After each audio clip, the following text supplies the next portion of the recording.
didn't consciously make this decision, but subconsciously I made a decision that being rich is going to solve all my problems. Like that's the key to happiness, right? So early in my career, like I was very driven, and it changed for me when I started realizing like, no, that's not what it means to be a son of the King. Because by this time I was saved as well.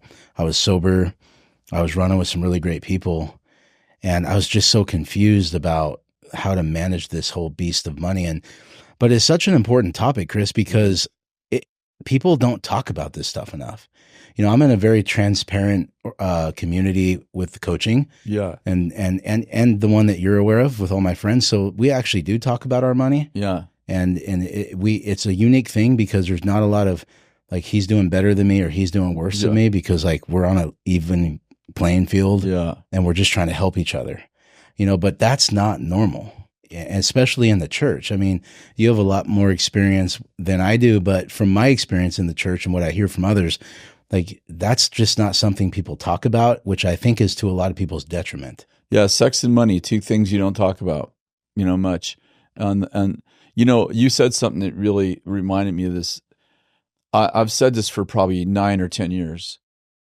A rich person has an incredible advantage over a poor person, but not the advantage that people think they have.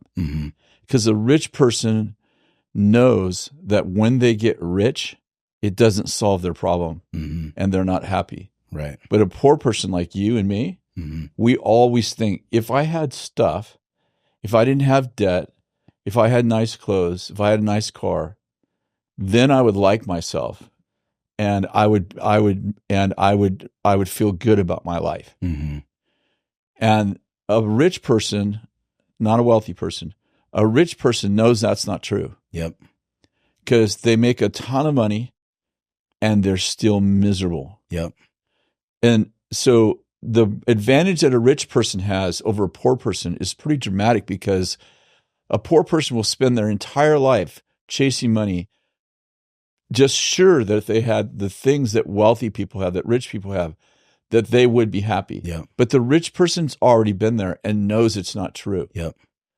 And I think that people don't realize that and the one, maybe the biggest, one of the largest wake up calls people have with money, like you know, whether it's, you know, in the world you live in or the world that I now live in, is that they end up in my office when they have money, and their marriage is just in a disaster. Their inner world they're addicted to things. They're trying to figure out why they had this big windfall.